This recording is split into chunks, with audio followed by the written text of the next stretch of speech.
Como presidente de Nueva Economía Forum, tengo el placer de darles de nuevo la bienvenida al Foro España Innova, que organizamos con la colaboración de la Fundación Ramón Areces, del Corte Inglés y de la Secretaría de Estado de Innovación del Ministerio de Economía y Competitividad. Hoy tenemos la especial satisfacción de recibir como ponente de esta tribuna a nuestra ya antigua amiga, doña Rosa María García, presidenta de Siemens en España, a la que va a presentar, y este es un buen motivo para también estar contentos, doña Carmen Vela, secretaria de Estado de Investigación, Desarrollo e Innovación. La tribuna es suya.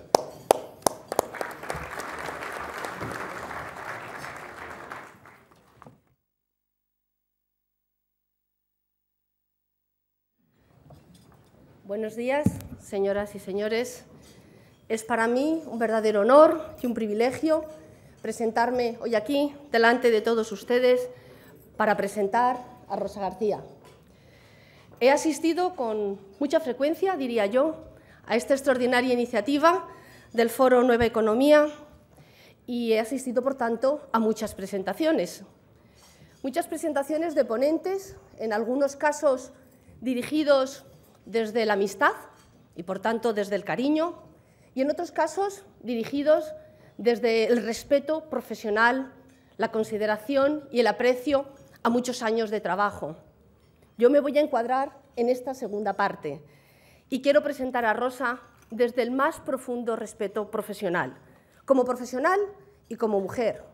Hoy no es el día en el que tenemos que hablar de las mujeres en la ciencia o de las mujeres en los negocios, y no lo voy a hacer, pero créanme, no es trivial para una mujer alcanzar la posición que Rosa ha conseguido.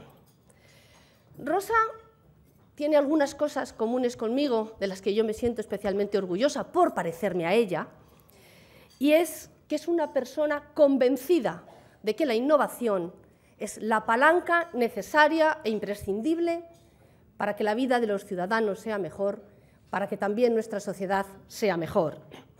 Esa es una idea en la que ella ha trabajado durante 25 años, yo durante algunos más, pero eso nos hace estar muy unidas y pensar en este recorrido profesional. Quiero entrar a comentarles necesariamente, muy brevemente, el currículum de Rosa, si no tendríamos una larga jornada hablando yo y pretendo ser breve. Rosa es matemática. Yo les puedo asegurar que ya hace unos cuantos años, cuando hacíamos aquello que se llamaba curso de orientación universitaria, jamás nos dijeron en la facultad que las matemáticas, las personas que estudiaban matemáticas podían llegar a ser CEO de una empresa. Creo que nunca. Otro reto y otra innovación de Rosa. Nada más terminar su carrera universitaria, empezó a trabajar en diversas empresas en España y en Alemania, y en el año 1991 se incorpora a Microsoft. No es, por tanto, de extrañar que se la piense en ella y se piense en Microsoft. 20 años de recorrido dentro de una empresa efectivamente pionera e innovadora y 20 años de éxito profesional. Rosa ha cubierto en su carrera profesional todos los recorridos. Ha trabajado en España, ha trabajado en Estados Unidos, ha trabajado en otros países y ha sido desde directora de Microsoft Ibérica hasta responsable de Europa para esta misma empresa. Pero a Rosa le gustan los retos y, como tal, entendió en octubre del 2011 su paso a la empresa Siemens. Siemens, una empresa ubicada en España desde hace 116 años, con 5 factorías de producción y un gran nivel de exportación y 3.000 empleados. 3.000 empleados de los 360.000 que tiene en el mundo. Y déjenme que les dé algunos números respecto a Siemens. 28.000 personas dedicadas a I+D+I, 18.000 de ellos ingenieros, 8.400 invenciones al año, que hacen la bonita cifra de 40 por día. Y en el año pasado, la empresa que más patentes tiene en Europa, 53.000 patentes vivas. Creo que podemos decir que Siemens es una empresa innovadora. Es bien cierto que la innovación todavía en España no es nuestro fuerte, que nos queda mucho recorrido para mejorar. Y en eso coincido con Rosa, estamos convencidas de que, a pesar de todo, lo vamos a conseguir. Y hemos de pensar en innovación como una continuidad de investigación. Se acabaron las cajas estancas. Estamos hablando de I+D+I en todo su recorrido. No estamos ya pensando en el antiguo concepto de transferencia plano, monodireccional, de la academia a la empresa. Nuestra transferencia es mucho más compleja y mucho más interesante, es tridimensional. Es de la academia a la empresa y de la empresa a la academia, entre diferentes empresas de diferentes sectores, entre diferentes territorios. Pensemos en otra transferencia, pensemos en otra innovación y esto nos hará muy bien para todas nuestras empresas, tanto sean como no intensivas en I+D+I.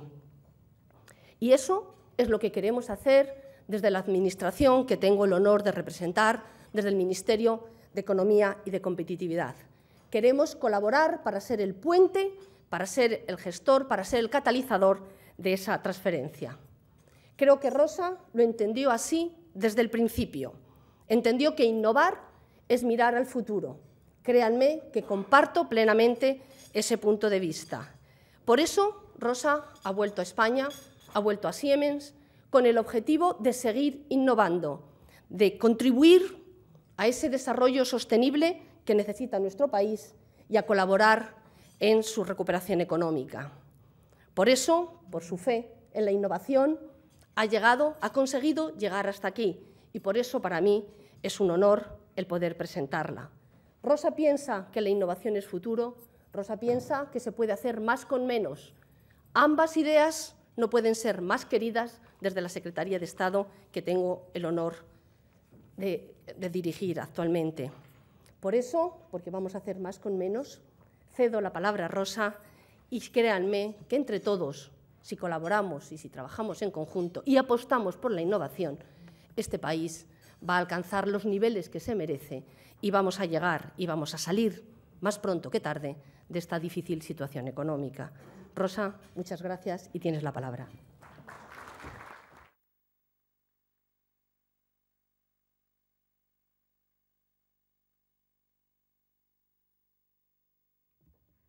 Pues muy buenos días a todos. Como bien decía la Secretaria de Estado, la mayor parte de ustedes, cuando ven mi cara, porque hace apenas 6 meses me he incorporado a Siemens, pues piensan en una empresa como Microsoft. Y si recuerdan incluso, supongo que tendrán mejores cosas que hacer, pero si recordasen parte de mi discurso la última vez que tuve la oportunidad de hablarles a ustedes, pues os estarían oyendo cómo a veces pensaba o les contaba cómo la economía del siglo XXI iba a ser una economía en la que las empresas apenas acabarían teniendo edificios o camiones y estaba bastante alejada de esto de las fábricas o las factorías. Bueno, ha pasado el tiempo, he tenido la oportunidad de ir aprendiendo muchas cosas. Hace casi 1 año y medio dejé mi antigua compañía Microsoft, que por supuesto sigo apreciando y está muy cercana a mi corazón, y me incorporé a una nueva compañía que es Siemens. Y quisiera explicarles lo primero qué cosas he aprendido de esta compañía, porque quizá algunos no la conozcan y creo que es muy importante, ¿no? Y después ver qué productos o qué tecnologías o qué ideas tenemos que pueden colaborar para intentar en lo posible y junto con todos colaborar a sacar este país en el que nos encontramos todos de la crisis, ¿no? Se cumplen apenas 6 meses desde que me incorporé a Siemens y, como les decía, lo primero que he descubierto es que hay pues, casi 4.000 personas, 3.000 y muchas personas que son muy profesionales y que se han dedicado durante casi los 3 primeros meses a formarme mañana, tarde y noche, desde las 8 de la mañana hasta las 8 de la noche, en un nuevo mundo, ¿no? ¿Y qué tipo de compañía me he encontrado? Pues como muy bien decía la Secretaria de Estado, es una compañía que está basada principalmente en poner la innovación al servicio de los grandes retos sociales, ¿no? Aquí tenemos una compañía que nació en Alemania hace 164 años, ¿no? Y que fue la primera compañía que creó el telégrafo, ¿no? Y yo siempre digo que si Siemens hubiera sido la compañía del telégrafo, sería hoy como Kodak, una compañía que estaría quebrada porque, bueno, pues seríamos la compañía más grande de una tecnología que la sociedad había decidido a no seguir soportando, porque había decidido evolucionar, ¿no? ¿Y por qué Siemens no está en este momento en quiebra, sino al revés, siendo una de las compañías más punteras, con más innovación, más tractoras europeas? Pues precisamente porque no era la empresa del telégrafo. Lo que era una empresa que ponía, como os decía, SI+D al servicio de los grandes áreas o importancia de la sociedad. Y un día las comunicaciones dejaron de ser importantes y dejamos de invertir y vendimos el negocio a otros que pudieran continuarlo y empezaron a surgir otras cosas, ¿no? Pero siempre para nosotros ha sido muy importante dos cosas. La primera, la innovación. La Secretaria de Estado lo decía clarísimamente. Este año vamos a gastar 4.000 millones de dólares en investigación y desarrollo. Pónganlo en perspectiva. Creo que en España vamos a gastar 6.000 y poco. Bueno, pues Siemens, una sola empresa, 4.000 millones de dólares, 40 patentes diarias, número 1 en innovación en Europa. Pero también desde hace muchísimos años hemos estado constantemente pensando que la exportación y la internacionalización de las empresas era muy importante. Y bueno, ahora todo el mundo entiende que hay que ir a China y que hay que ir a Brasil y que hay que ir a Rusia, ¿verdad?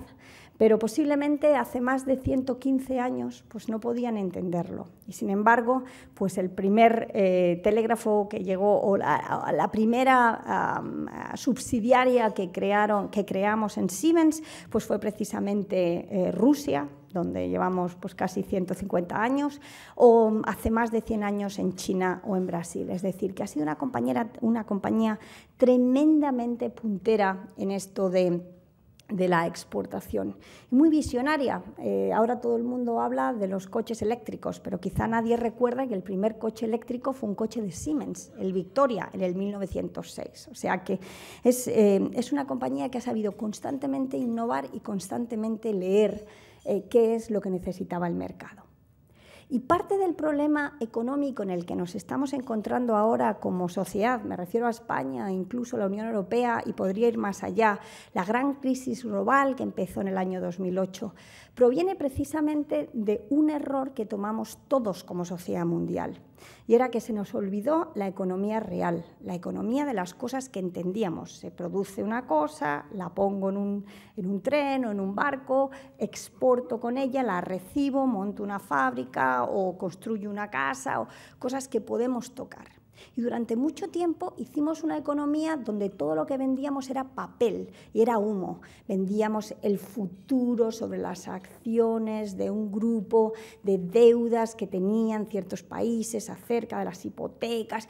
Llegó un momento donde nadie sabía qué se estaba comprando o vendiendo, y se estaba comprando o vendiendo a precios absolutamente desorbitados, y se crearon grandes burbujas, ¿no? Burbujas financieras, burbujas inmobiliarias, burbujas en general de consumo, porque teniendo el precio como teníamos durante tantos años del dinero a intereses negativos, pues compramos mucho más de lo que nos hubiera permitido nuestra economía, pagamos, por supuesto, mucho más impuestos, y se crearon esa burbuja también de ingresos del Estado, y todos vivimos pensando que aquella burbuja nunca iba a explotar. De pronto explota, y aquella economía de papel, de futuros, de humo, se queda espantada, y no queda otro remedio que volver nuevamente a una economía donde los intereses reales de la sociedad y de los clientes, intereses que podemos tocar, y producción de servicios y de productos que están altamente demandados, es lo que va a acabar de sacar al mundo de la crisis, ¿no? Y en este aspecto, pues no vale inventarse las necesidades, hay realmente que intentar leerlas, ¿no? Y siempre se dice que Siemens es una empresa muy visionaria, porque nunca mira a qué va a pasar mañana, sino qué son las tendencias que van a empezar a pasar en los próximos 10, 15, 20 años, ¿no? Y vamos a ver cuáles son las grandes tendencias que Siemens está viendo, no porque las veamos nosotros, sino porque también les pueden a ustedes servir de inspiración para qué tipo de negocios pueden tener o cómo pueden acabar intentando explotarlas lo mismo que nosotros, ¿no? La primera gran tendencia es una buena noticia que últimamente empezamos a sentir como mala, y es que hemos tenido unas mejoras en la calidad de vida de la población mundial y logramos ser capaces de tener menos mortalidad infantil, alargar la esperanza de vida, y estamos empezando a ver cómo la población del planeta explota. Hace apenas 6 meses o 3 meses nacía la niña Danica en Filipinas, que era la 6.000 millones, y en el año 2050 tendremos una población de 9.000 millones de personas, ¿no? Tenemos que pensar entonces cómo vamos a ser capaces de crear la sostenibilidad en el sistema sanitario, de tal forma que podamos seguir manteniendo esa calidad de vida y esa calidad de asistencia sanitaria sin destrozar las arcas de los estados, ¿no? La segunda gran tendencia también tiene que ver con la sociedad y con las personas. Y es que de forma natural las personas hemos decidido darnos como lugar donde queremos vivir las ciudades, ¿no? A día de hoy el 50% de la población del planeta vive en ciudades. En el año 2050 el 75% de las personas del planeta vivirán en ciudades. Pero mientras que las ciudades ocupan solamente el 1% del territorio del planeta, pues realmente consumen el 75% de la energía y producen el 80% del efecto invernadero. Así pues, cuando nos convertimos, sube nuestro nivel de vida, nos convertimos en ciudadanos y también nos convertimos en entes bastante contaminantes. La realidad es que si no hacemos absolutamente nada, pues nos encontraremos con un planeta que está en camino de destruirse y que definitivamente el planeta que dejaremos a nuestros hijos y a nuestros nietos será mucho peor que el que nos dejaron nuestros padres, por primera vez en la historia conocida. Nuevas tecnologías para solucionar los problemas de la urbanización. Además de esto, nos encontramos con que la globalización, esta de la que le hablaba en el año 1964, hace 164 años, y por la que se creó el telégrafo, porque como les decía, Siemens no creó el telégrafo para comunicar las buenas noticias acerca del nacimiento de los hijos, sino precisamente para unir pues, economías como la inglesa, la alemana, la rusa y la americana, que estaban empezando a industrializarse y que estaban dándose cuenta de que la falta de comunicaciones hacía que esa globalización fuera tremendamente ineficiente. Bueno, pues esta globalización está en este momento en uno de sus momentos más álgidos, donde realmente nos estamos dando cuenta de que los grandes tigres asiáticos, los países BRIC, incluso África, están despertando. Y nos preguntamos, ¿no?, ¿cómo podremos ser capaces de competir cuando nos encontramos con salarios tan dispares?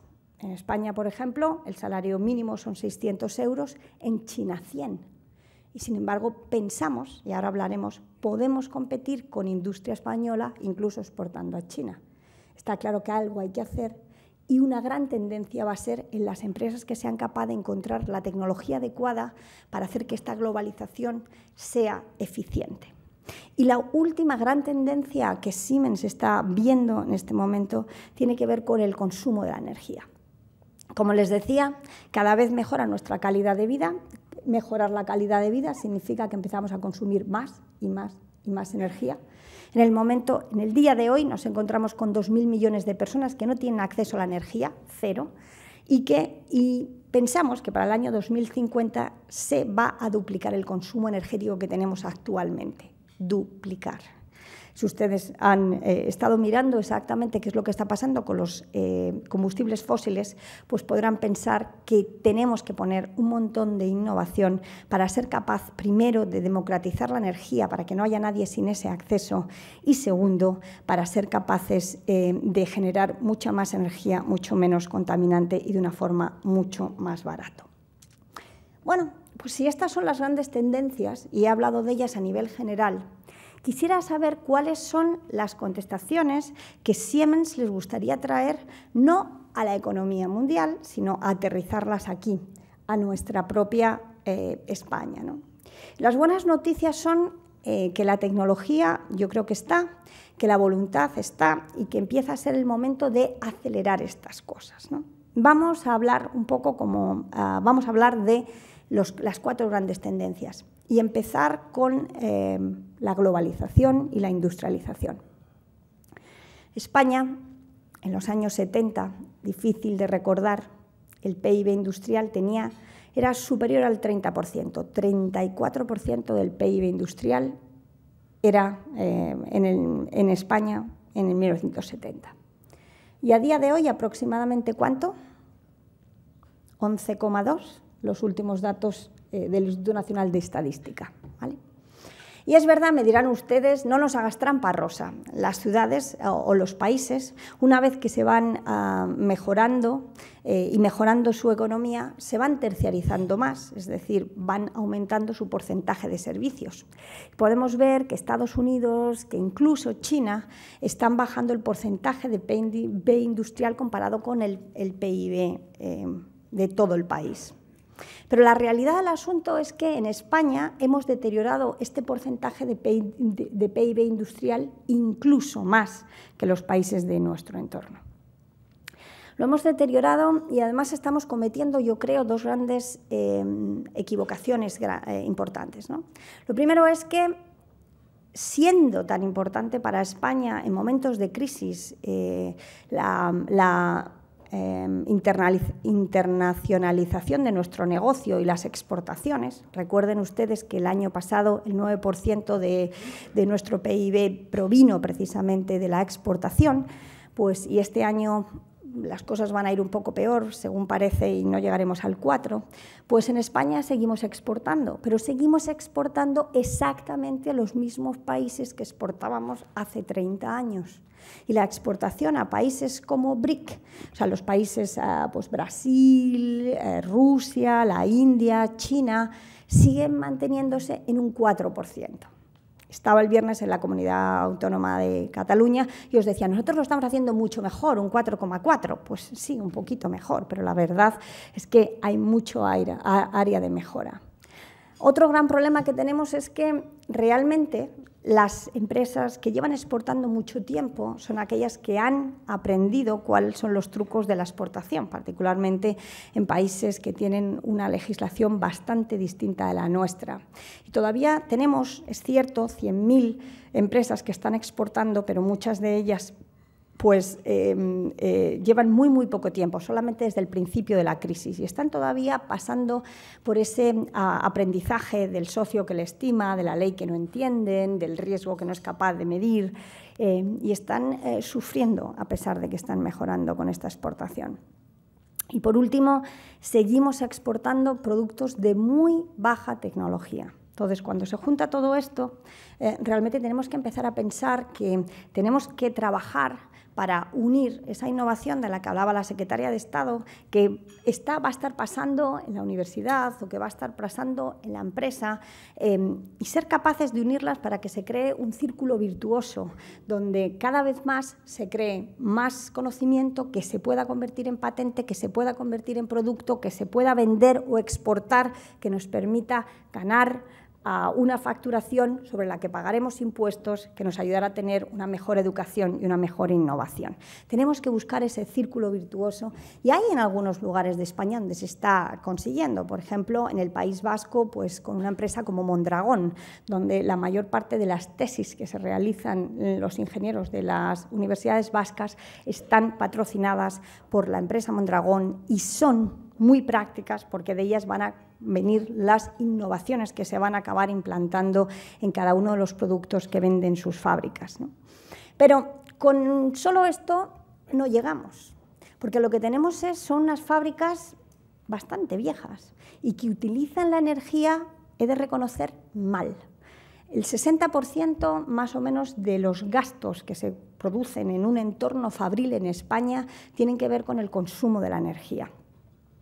¿Y saben qué? Cuando miramos el consumo de energía por PIB producido en España y lo comparamos con Francia, o lo comparamos con Alemania, o lo comparamos con Italia, ya no estoy hablando de países con los que no competimos, sino con los que estamos compitiendo diariamente, nos damos cuenta de que nuestro consumo energético por PIB industrial es casi 3 veces más que el de nuestros compañeros de viaje. Así pues, la primera gran reconversión que tenemos que hacer es precisamente esa, ¿no? Intentar averiguar cómo podemos disminuir nuestro gasto energético. Y se puede entre un 30, un 40, un 45%. Tecnología hay, motores que consumen muchísimo menos, nuevas formas de iluminación, nuevas formas de diseño del trabajo. Y con estos ahorros, ser capaces de hacer que nuestros productos sean más competitivos y, en algún caso también, realizar inversiones que hagan que cada uno de nuestros trabajadores sea capaz de producir muchos más productos acabados en la fábrica, porque si no, no vamos a ser capaces de competir con esta diferencia en salarios entre China, 100 euros, España, 650 euros, ¿no? Mínimos hablando. Y ya les digo, me dirán, bueno, es muy fácil hablar. Pues nosotros tenemos en España 5 fábricas, más del 80%, a veces hasta el 90% de lo que tenemos se exporta, no se queda en España. Y quiero decirles más, muchas veces exportamos precisamente a países como China, ¿no? El segundo gran reto tiene que ver en España con la energía. Y nuevamente igual, la energía más barata es aquella que no se gasta. Entonces, por supuesto, no voy a insistirles más acerca de la importancia de la eficiencia energética, con mejores utilizaciones de luz, con un cambio, pues, si estamos pensando en los hogares, con electrodomésticos de bajo consumo, y sobre todo con pues, protección acerca de, pues, para que el calor y el frío que estamos generando no se nos vaya, mejora del aislamiento. Y esto podría ayudar muchísimo en el paro, en áreas como, por ejemplo, la construcción, que en este momento está parada, pero que realmente con muy poca inversión a nivel familiar pues podríamos hacer que estos ahorros energéticos, este sufrimiento que las familias están teniendo cuando vemos que, bueno, pues en el último trimestre la luz subirá un 7%, pues estoy segura que podríamos hacer esos ahorros y más simplemente con unas pequeñas modificaciones en luz, electrodomésticos y aislamiento. Bueno, pero si tenemos que consumir energía y generar energía, España se está encontrando en un momento muy crítico y ustedes lo saben bien, que tenemos una dependencia energética muy alta del petróleo. Más del 84% de la energía que producimos, no estoy hablando de la electricidad, estoy hablando de la energía, y con esto también me estoy refiriendo a la gasolina y el gasóleo que consumimos en nuestros hogares y en nuestros coches, pues provienen exteriormente. Y hablamos de que somos unos líderes en renovables y, a pesar de todo, el 84% de nuestra energía depende del petróleo y depende de unos países que en este momento pues, están en una situación geopolítica muy complicada. A día de hoy el barril del petróleo, 125 euros.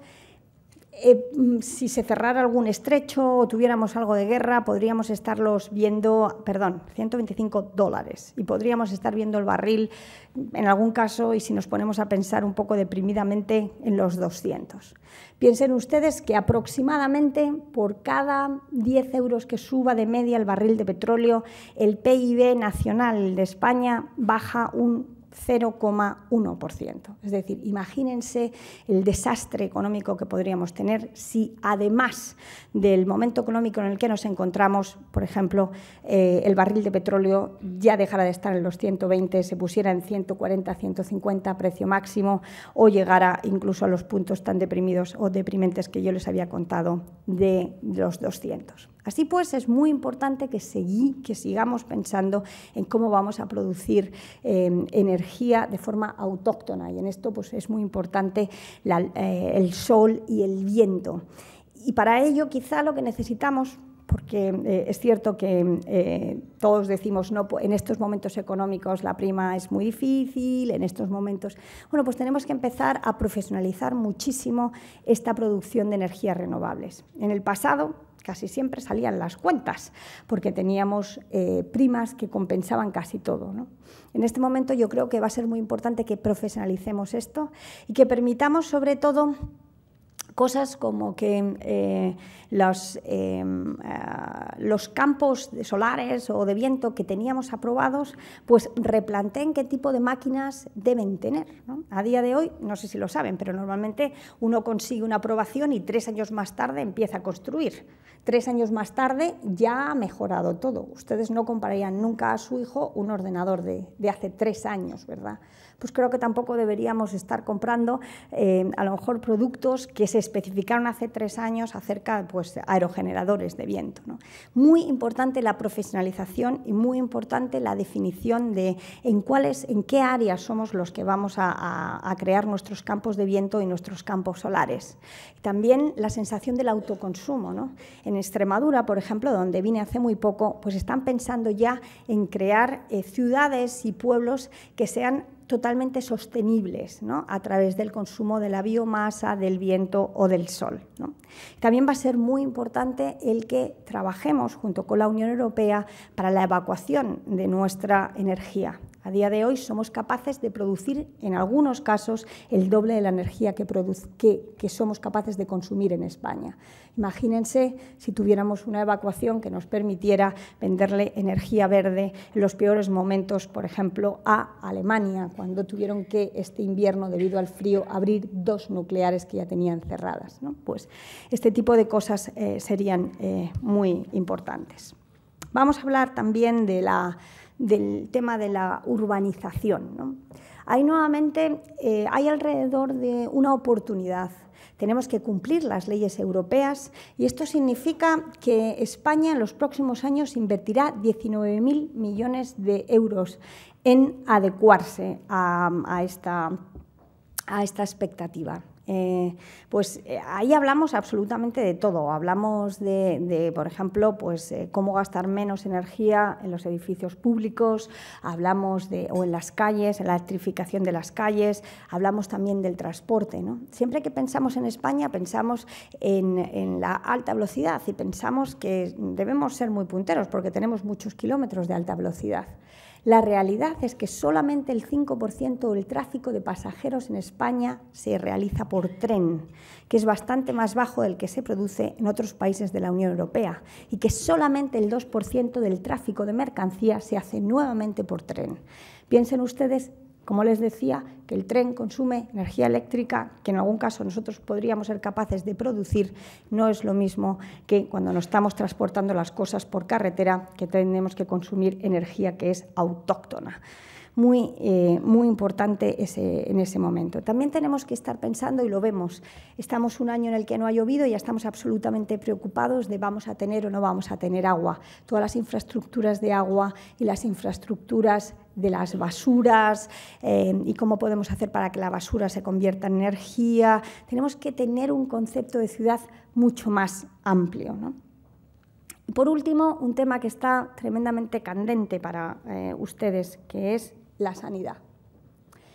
Bueno, todos lo sabemos, tenemos muy buena suerte y en España tenemos muy buena salud. Y para el año 2050, 1 de cada 3 habitantes, es decir, el 33% de los españoles, tendremos, y yo espero contarme, más de 65 años y seremos la población más envejecida de Europa. Bueno, esto son buenas noticias, pero como les decía, tendremos que pensar cómo vamos a poder trabajar en una sanidad distinta para que podamos pagarla metiendo innovación y podamos hacer, como bien decía la Secretaría de Estado, mucho más con mucho menos. El 70% a día de hoy de la sanidad española se consume o se invierte para ser capaz de tener cuidado de los enfermos que tienen enfermedades crónicas.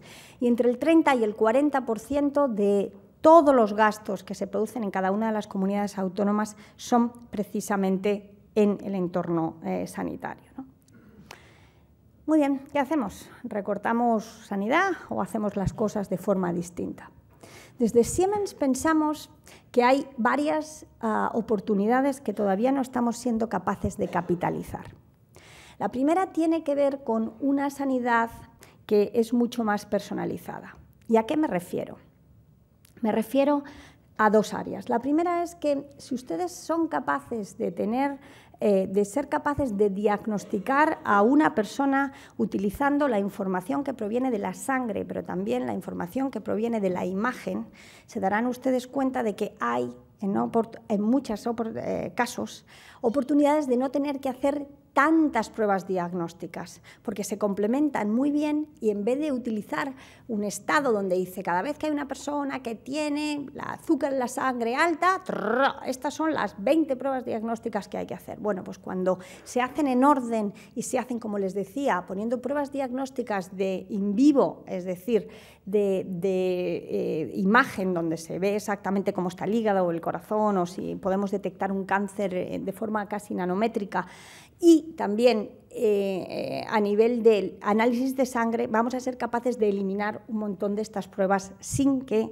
la persona sufra ningún tipo de deterioro en el descubrimiento preventivo de su enfermedad. Necesitamos también empezar a utilizar nuevas tecnologías que nos permitan que con la misma máquina, digamos así, seamos capaces de tratar a más pacientes, ¿no? En el pasado, ustedes recuerdan que cuando les iban a hacer un TAC, pues normalmente le metían en el sistema y ahí le tenían 30, 40 minutos hasta que detectaban exactamente qué tenían o si tenían ustedes algo. En este momento, en apenas 3 o 4 minutos, ustedes pueden estar fuera y puede haber un médico que se dedica precisamente a mirar todo aquello. Y esa es nuevamente otra de las nuevas filosofías que tenemos que traer. Y sé que lo que les voy a decir suena mal, pero es interesante. Ustedes, si han llevado una fábrica, se darán cuenta de que la mayor parte del tiempo se pasan intentando ver que la materia prima se mueva lo menos posible dentro de la fábrica, que el producto que estamos creando se mueva lo menos posible dentro de la fábrica, que el empleado, el operario que está haciendo cosas se mueva lo menos posible y que haya la menor cantidad de pérdidas, es decir, que la productividad de una persona sea la más eficiente, ¿no? Imagínense ustedes un radiólogo, por ejemplo. Pues si le tocas por la noche, pues posiblemente a lo mejor tenga que atender 2 o 3 urgencias, porque atiende a un solo hospital y puede tener la buena suerte de que solamente haya 2 personas a las que se les haya roto un brazo. La productividad de esa persona no es muy eficiente. Imagínense, por ejemplo, en Madrid, el anillo radiológico. ¿Qué ocurre? Hay 9 o 10 hospitales conectados. Tenemos técnicos en radiología que van haciendo las pruebas y un radiólogo que está al otro lado de los 9 hospitales mirando en alta resolución cada una de las radiografías. Está claro que la productividad de esos médicos es mucho más alta. Nuevamente igual, imagínense, por ejemplo, una mujer que tiene un problema de un cáncer, posible cáncer de pecho, pues normalmente tarda varias visitas a los hospitales y, por supuesto, mucho de quítate camisa, bájate camisa. Piensen, por ejemplo, en la clínica de Navarra, donde cuando una mujer entra, pues simplemente tiene media hora, 1 hora de pruebas, entra en una sala, ahí están las 5 pruebas diagnósticas que tiene que hacerse, se quita la camiseta una vez, se hacen las 5 pruebas, esa sala está constantemente ocupada por mujeres que tienen ese tipo de problemas, a media tarde se sabe si esa mujer tiene cáncer o no y la pueden operar a la mañana siguiente. Eso es a lo que me refiero con esa palabra tan fea de industrialización de la medicina, es decir, analizar los flujos físicos y personales de cada uno de los médicos, de los enfermos, de los sistemas sanitarios, de tal forma que se produzca la menor pérdida. ¿Con esto qué se va a producir? Se va a mejorar la calidad de vida de los pacientes porque vamos a ser capaces de detectarle los problemas graves mucho antes y también se va a mejorar la productividad, no solamente del sistema sanitario, sino también de la economía en general, porque esas personas perderán menos tiempo en su trabajo, generarán menos atascos de tráfico, en general mejorarán mucho las cosas. Así pues, nos encontramos, como les decía, en un momento crítico. Ustedes lo saben bien. Creo que hasta los niños, vamos, por lo menos mi hija de 14 años en la cena ya tiene conmigo discusiones acerca de a cuánto está la prima de riesgo en el día de hoy. Hemos llegado a contárselo o hacer que la sociedad sea capaz de entender la economía de arriba abajo y de abajo arriba, ¿no? Nunca habíamos estudiado los presupuestos generales del Estado con tanta intensidad y avidez. Estamos mirando cada día el índice de producción industrial, los límites del paro. Estamos todos preocupados acerca de qué vamos a hacer con ese 50% de paro juvenil, con ese 23% o 21% de paro nacional y creciendo. Y no quiero dejarles sin 2 reflexiones, ¿no? La primera tiene mucho que ver con la importancia de la generosidad. Yo creo que en este momento no es el momento de mirarnos cada uno egoístamente, ¿no? Sino de pensar no tanto que qué puedo hacer el país por mí, sino yo qué puedo hacer por el país, ¿no? Si somos empresarios, pues a lo mejor resulta que por una temporada tenemos que intentar tener nuestros resultados en negro, por supuesto, no podemos estar teniendo pérdidas, pero quizá con unos resultados y unos beneficios menores de los que hemos tenido en el pasado, pero intentar mantener nuestros empleos si pensamos que esto es solamente una cosa temporal, ¿no? Quizás si somos asalariados, pues tenemos que estar pensando cómo podemos trabajar para hacer que nuestra empresa pues, sea más productiva, más efectiva, más competitiva, porque en el fondo el éxito de nuestra empresa será el nuestro en el futuro, ¿no? Porque nos permitirá seguir teniendo un trabajo, ¿no? Si tenemos dinero, pues a lo mejor resulta que tenemos que confiar en este país y comprar deuda del Estado y no pensar que los mercados, que en el fondo son nuestro dinero y las pensiones de su madre, los mercados somos nosotros, ¿no? Pues los mercados quizá tendremos que dar una sesión de confianza y si no podemos gastar, pues mejor intentar ahorrar lo más posible y gastar lo menos posible. Ya sé que parece obvio, ¿no? Pero va a ser muy importante. El Gobierno va a tener que hacer recortes definitivamente, pero los tendrá que hacer con una sensación, un bisturí, sabiendo exactamente dónde corta y dónde son esas áreas que sobran, porque si no tendremos un problema de crecimiento en el futuro. Así pues, no nos queda otro remedio que hacer un acto de generosidad, un acto de innovación, que les llevo hablando durante todo el tiempo acerca de cómo innovar para solucionar los problemas actuales de España, y también un acto de visión a largo plazo. Va a ser muy importante. Yo creo que en Siemens, que hemos pasado 2 guerras mundiales, que hemos en España sobrevivido la guerra civil, sabemos exactamente lo que es esto, ¿no? El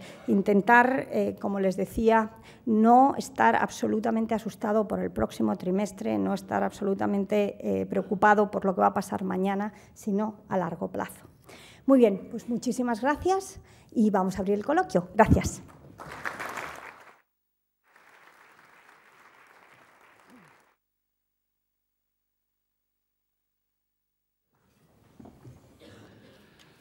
Muchas gracias Rosa María, muchas gracias Carmen.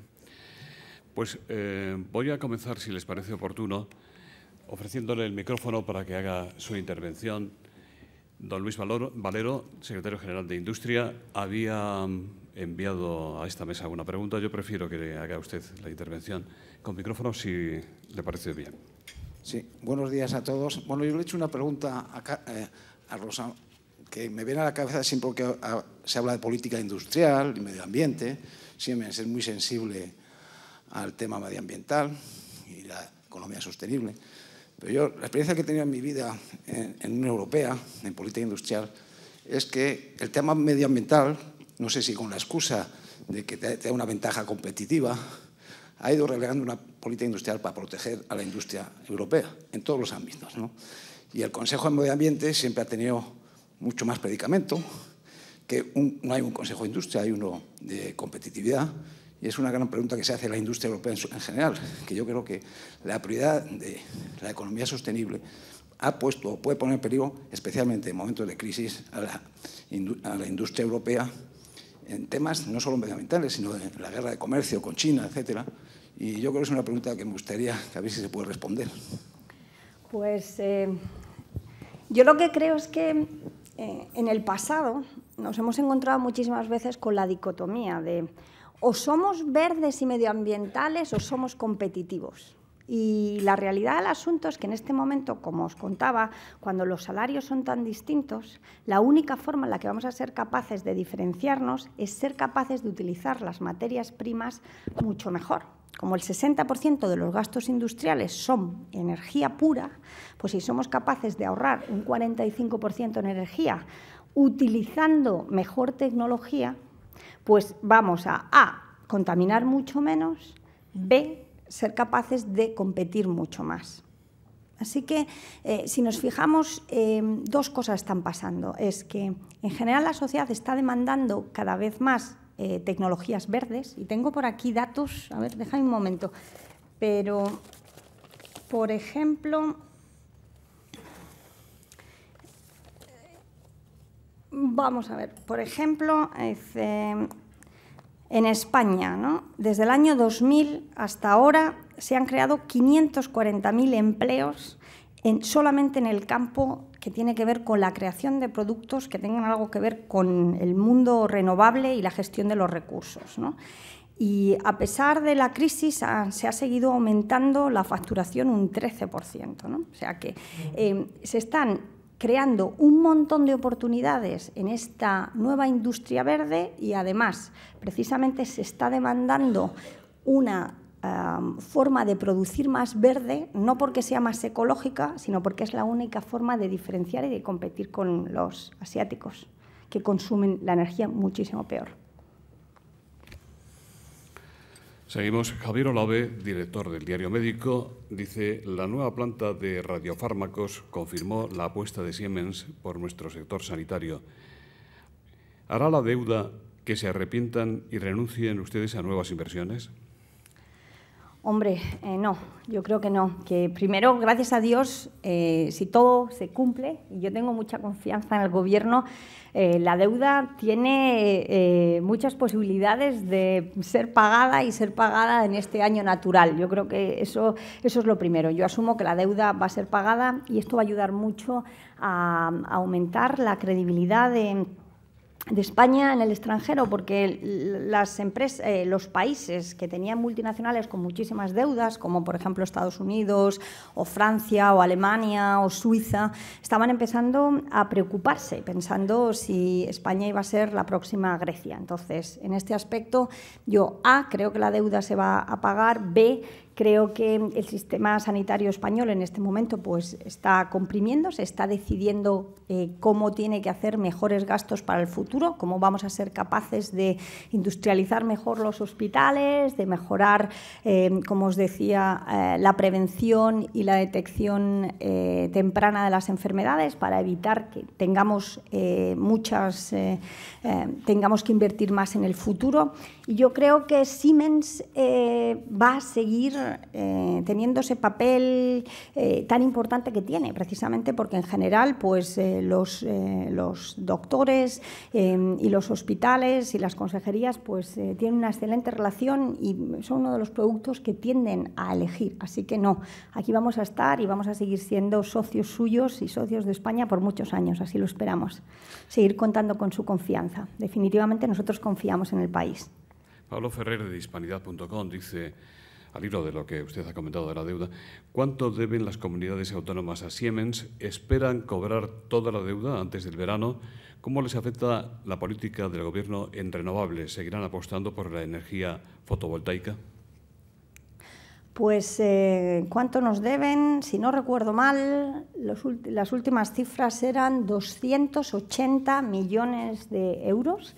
Y supongo que esto pues, empezará a ver muy pronto porque las facturas van a ser públicas en la base de datos, creo que a partir de hoy lunes o la semana que viene. Así que podremos comprobar cuántas de estas nos tienen reconocidas. ¿Esperamos cobrar? Sí. ¿Antes del verano? Pues no lo sé, esperemos que sí, ¿no? Lo que sí que creemos es que el Gobierno va a cumplir con sus promesas y la deuda se va a acabar pagando.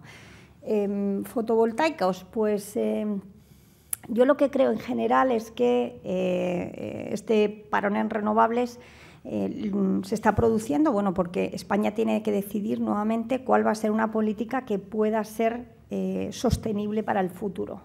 Tenemos que hacer algo que nos permita seguir desarrollándonos en renovables, donde somos líderes, en un momento determinado donde realmente se está llegando a la madurez de esas tecnologías y en poco tiempo, 2, 3, 4 años, pues posiblemente seamos capaces de competir a precios de tarifa y en algunos casos hay en algunos campos eólicos que incluso se podría competir ya.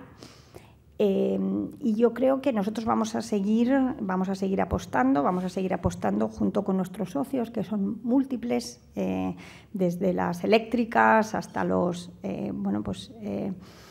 constructores de campos eólicos o fotovoltaicos, empresas que van o pueblos o ciudades que van a intentar convertirse en autosostenibles, y vamos a intentar cumplir nuestra promesa, y es darles la tecnología necesaria para hacer que se produzca más por cada hora de viento o por cada rayo de sol o por cada litro de combustible fósil que estemos quemando para crear, para crear energía, y también ser capaces de que en la distribución de la energía, desde dónde se produce hasta dónde se consume, si se utiliza tecnología de Siemens, pues se pierda la menor cantidad de energía posible comparado con nuestros competidores. Y esa es nuestra promesa, esa eficiencia en la creación y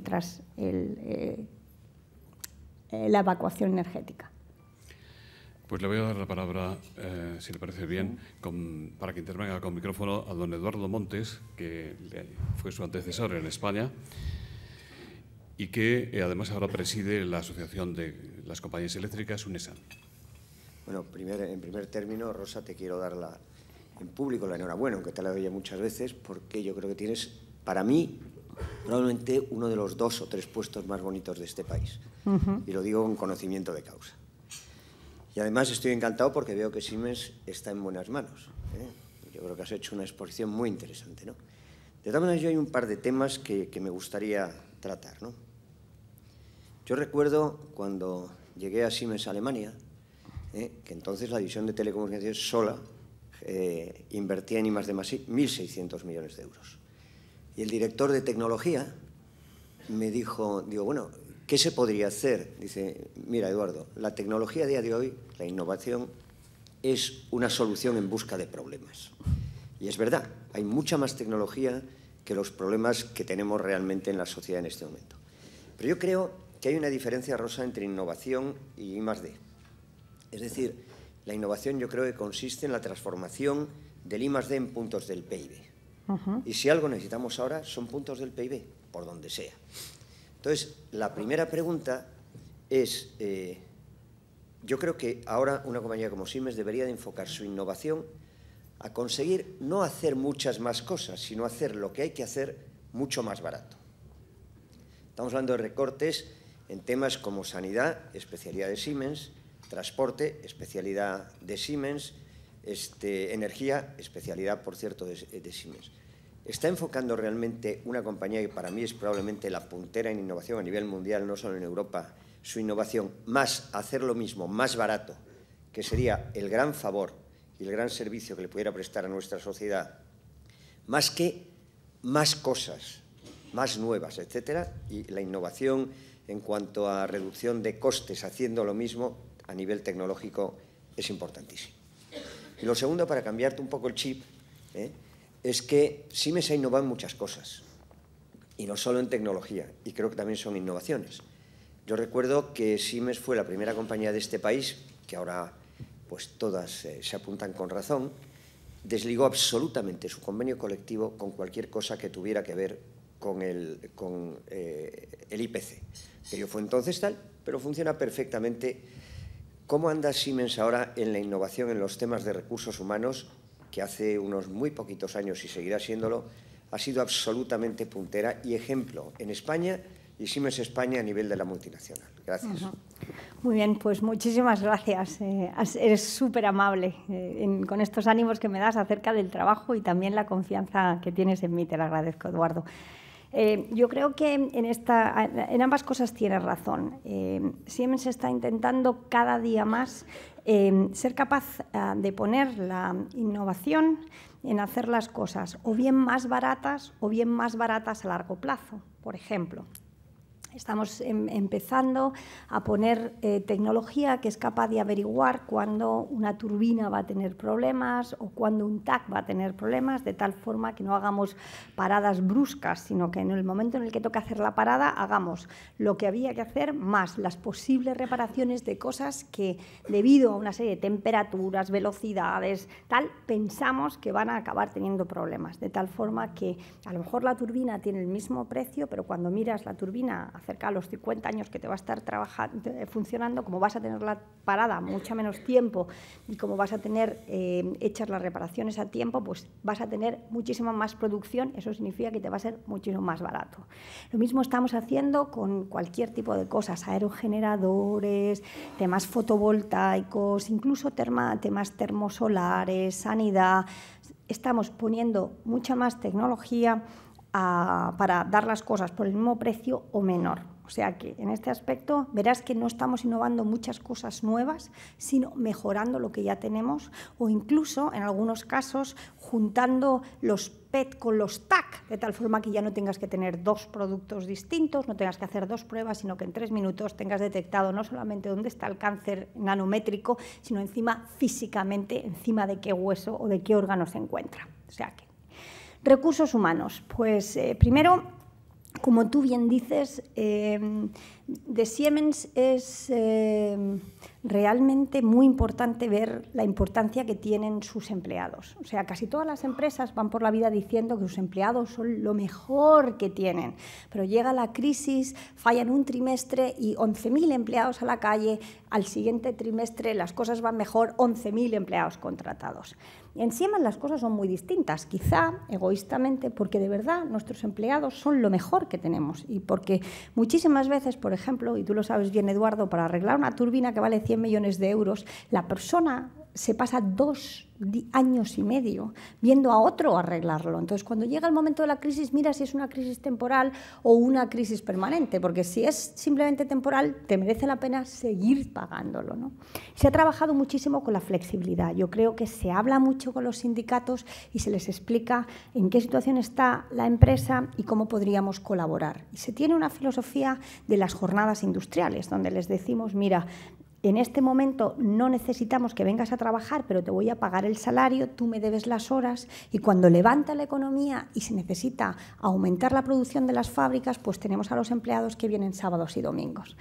Junto con esto, pues estamos intentando aquí en España modernizar, y está Eugenio conmigo, todo lo que tiene que ver con los recursos humanos, hacerla mucho más atractivo, convertirnos en la mejor empresa para trabajar en España.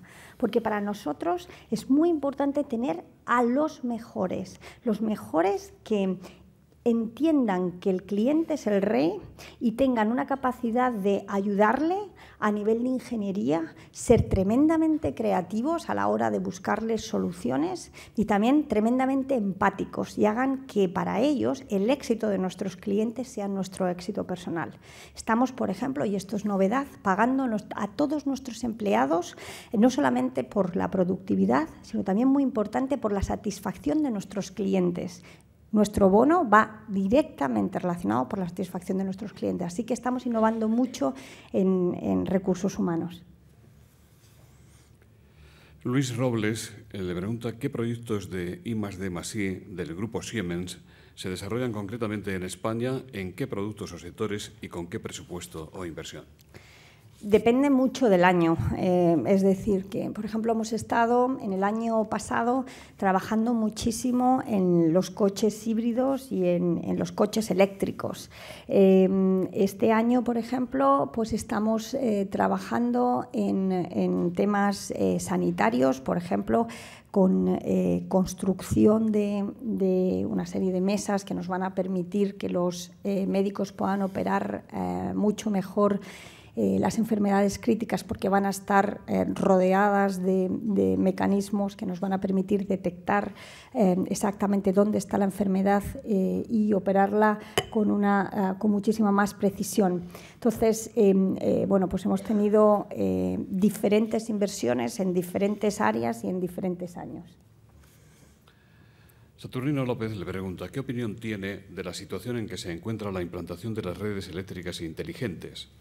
Por ejemplo, la alcaldesa de Madrid usa un coche eléctrico para parte de sus desplazamientos en la ciudad, pero solo puede enchufarlo para cargar su batería en el garaje del propio ayuntamiento. La extensión de estas redes depende fundamentalmente de las compañías eléctricas. ¿Cómo las ve usted para afrontar estas inversiones? Bueno, aquí tenemos dos problemáticas. Una es la pescadilla que se muerde la cola. Tengo por aquí exactamente el número de coches eléctricos que hay. El número de coches eléctricos en España, un segundito.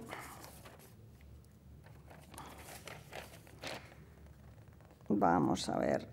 200, los últimos datos, 213 turismos. Entonces, es un poco complicado que les pidamos a las empresas eléctricas que pongan un montón de lugares donde enchufarse, o que estos lugares donde enchufarse, por ejemplo, se encuentren en las vías públicas, porque, como ya saben, lo más importante casi que tiene una ciudad son los espacios de aparcamiento en la calle. Entonces, imagínense para 213 coches que tuviéramos un montón de sitios reservados para ellos con sus enchufes, ¿no? Posiblemente tengamos que empezar a pensar en cómo se pueden poner en los aparcamientos subterráneos o privados, ¿no? Y como les decía, es una pescadilla que se muerde la cola. Faltan coches y por eso faltan enchufes, y faltan enchufes y por eso faltan coches, ¿no? La segunda gran área es que todavía es una tecnología muy incipiente que tiene que desarrollarse. Si nos ponemos y cerramos nuestros ojos, pues nos imaginamos un día que en nuestras casas tendrán unos contadores inteligentes, que estos contadores inteligentes recibirán los precios casi al segundo de a qué precio nos quieren vender las eléctricas la energía, y que tendremos unos sistemas, unas lavadoras, unos lavaplatos y demás que se conectarán exactamente en los momentos en los que nos vende la energía más barata, y entonces seremos capaces de equilibrar. Todavía estamos muy lejanos de ese punto. Entonces, yo creo que con los años, se irán equilibrando estos coches eléctricos con estos enchufes eléctricos y aumentaremos la tecnología, que falta muchísima. Concepción Velasco insiste en este mismo tema. De alguna manera, usted ha hecho una apuesta por las ciudades inteligentes, señalando que en el tráfico se pierde gran parte de la productividad española. ¿Podría dar algún detalle de la información de que dispone? Pues vamos a ver si lo tengo aquí, porque normalmente sí lo utilizo, pero creo que de tráfico hoy no tengo nada. ¿Alguien me puede...? Teníamos horas de cuánto se pierde la productividad mundial en el tráfico. Rafa, ¿estás por aquí? No, el otro Rafa. Rafa. 100.000 millones. ¿Veis aquí, Mr. Dato? 100.000 millones al año en Europa se pierden por personas atascadas en atascos de tráfico. Entonces, para esto van a ser necesarias tres cosas, ¿no? La primera tiene que ver con la utilización de los transportes públicos y de una forma mucho más eficiente, que nos permitan a nosotros como ciudadanos que el transporte, cuando lo hacíamos en nuestro coche privado, consuma X, y que si lo hiciéramos exactamente en transporte público consumamos no solamente menos dinero, sino también menos tiempo, ¿no? También vamos a necesitar unas redes que permitan indicar exactamente dónde se encuentran los atascos de tráfico y enrutar a los coches de una forma más inteligente. Y en algún caso deberíamos pensarnos si estamos interesados en hacer propuestas como en Londres, donde cuando uno llega con su coche al centro, pues recibe y se le detecta su matrícula y te cobran 8 libras. Si tienes un coche híbrido, menos, y si tienes un coche eléctrico, nada. Y con esto pues está evitando el 17% de los atascos de tráfico dentro de Londres y más del 20% del tiempo en el que los coches estaban atascados en Londres, en este momento no se atascan. Entonces, es una mezcla de, como les decía, a intermodalidad y rapidez de los públicos y posiblemente también, en algún caso, algún tipo de hacer que la ciudad no sea tan fácilmente abordable a los coches privados como lo es hasta el momento. Pablo Alzugaray, presidente de Shackleton, dice: encontrándonos en el foro España Innova y estando su carrera tan vinculada a la innovación, ¿cuál es su visión respecto a la relación entre la innovación y la tolerancia o gestión del error?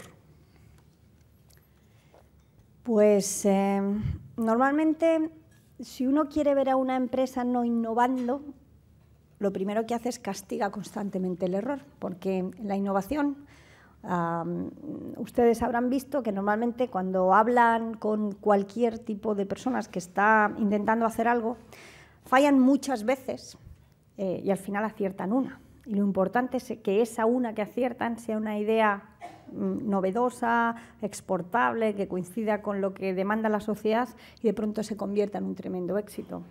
Si la primera vez que se intentó hacer una bombilla a Edison le hubieran despedido, pues seguramente no tendríamos bombilla nunca más. O sea que totalmente de acuerdo en el que lo que hay que intentar hacer es que las personas aprendan de los errores, pero tenemos que permitirles que se equivoquen y crear una cultura en el que el error bien intencionado y cuando se han tomado las suficientes medidas para atacar los riesgos, pues sea bienvenido. Luis Suárez dice, ¿cómo consigue Siemens esta relación con inversión patentes? 4.000 millones de dólares para 40 patentes por día. ¿Cómo se podría incrementar la relación inversión-patentes en España? Miguel Ángel Gallardo también le pregunta qué opina usted de las patentes de titularidad pública, fundamentalmente de universidades, que jamás se explotan. Pues yo llevo 6 meses en Siemens y lo que me estoy dando cuenta es que cada uno de nuestros empleados tiene 2 pasiones. La primera es los clientes, o sea, viven con ellos, tienen muchísima empatía y están constantemente intentando solucionarles sus problemas, ¿no? Su frase favorita es, cuando alguien le cuenta un problema, nunca le dicen, no puedo solucionártelo, le dicen, un momento, porque yo no lo sé, pero seguramente hay alguien de la empresa que ya lo sabe. E incluso van un paso más allá, le dicen, mira, nosotros no podemos solucionártelo hoy, pero podemos inventar una solución para ti. Y esa es una mentalidad que está dentro, ¿no? La segunda son un montón de gente que son los ingenieros magníficos, que incluso en España están constantemente intentando ver cómo se mejoran los productos que incluso recibimos de Alemania. Constantemente, constantemente. O sea, que no me extraña nada el que una organización y una cultura como esta, donde se ponen las necesidades del cliente en el centro y constantemente se están pensando en inventar cosas que lo solucionen, generen esta cantidad de patentes, ¿no? Yo le hablaba a Carmen, ¿verdad?, el otro día al teléfono y le decía, bueno, es duro ver cómo pues, España va a bajar la inversión en I+D este año, cuando realmente pues, la investigación y el desarrollo es la que nos tiene que sacar al país de la crisis. Y le decía, si yo estuviera en tu puesto, ¿verdad, Carmen? Le decía, yo lo que intentaría es, en algún caso, este año por lo menos, todas esas investigaciones que se están haciendo, que son muy importantes, ¿no?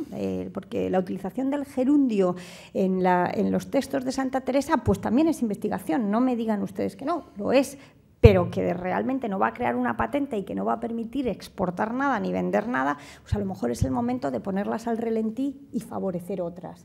Entonces, para mí es muy importante, como les contaba, esa unión entre la empresa y la universidad, porque creo que crea un círculo virtuoso magnífico, donde la patente se trabaja entre la empresa y la universidad, se crea un producto, se exporta, se vende más, se pagan más impuestos, que reinvierten nuevamente en la universidad. Así que yo soy totalmente en esa unión de universidad y empresa.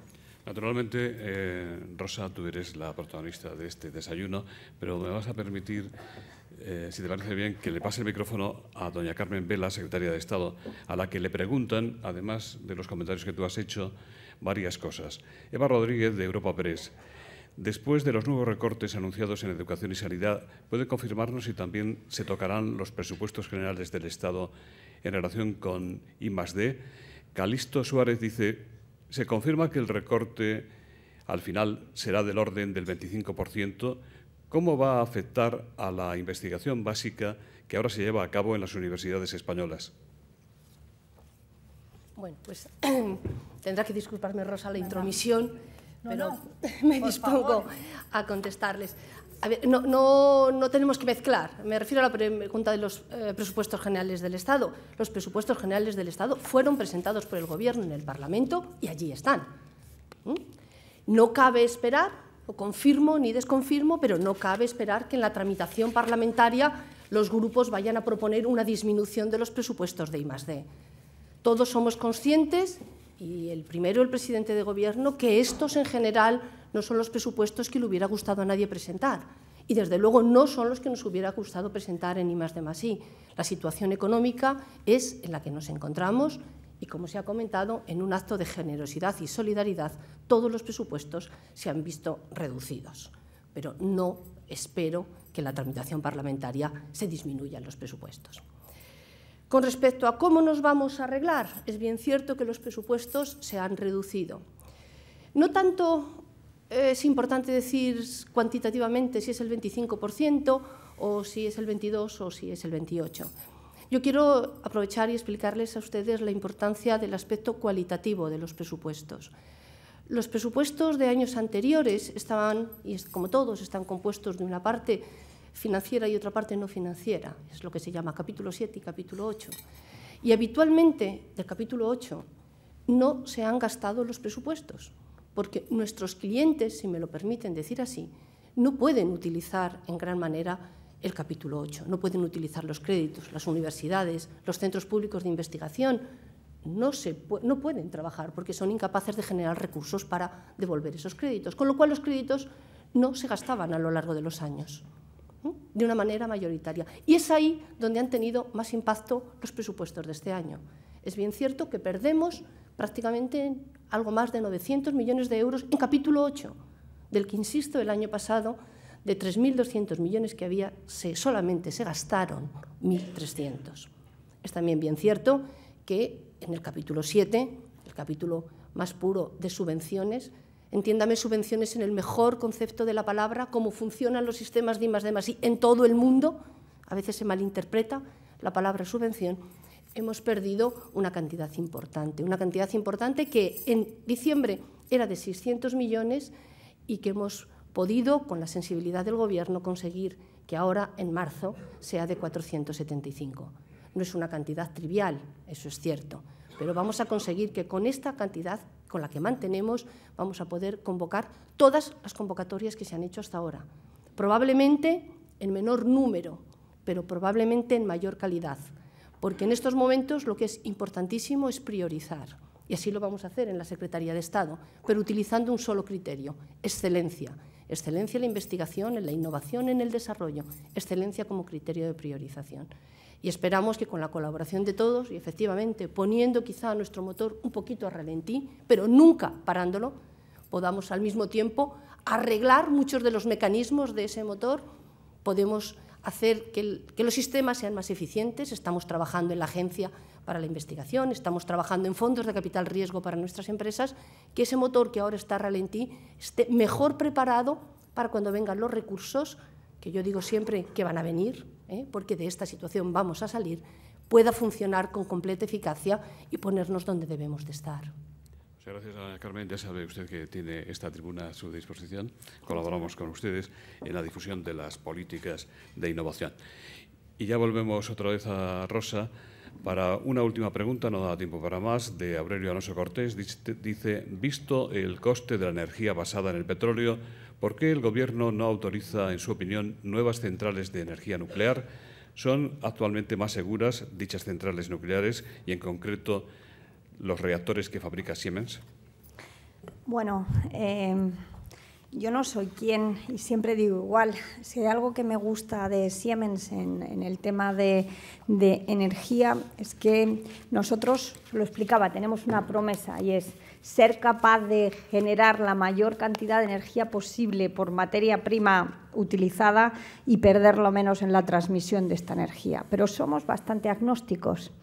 Nosotros no hacemos reactores nucleares. Hace unos meses dijimos que estábamos dispuestos a colaborar con cualquier tecnología y, de hecho, estamos colaborando con las nucleares, pero nunca en el corazón. Nosotros no hacemos nada ni de fusión ni de fisión y lo que hacemos es todo lo que tiene que ver con la seguridad exterior. Incluso, por ejemplo, ahora si se tienen que continuar la vida disponible de alguna de estas nucleares, pues seguramente todo lo que tenga que ver con la seguridad tenga que ser reforzado. Y ahí es donde tenemos muchísima tecnología, ¿no? Pero tenemos tecnología.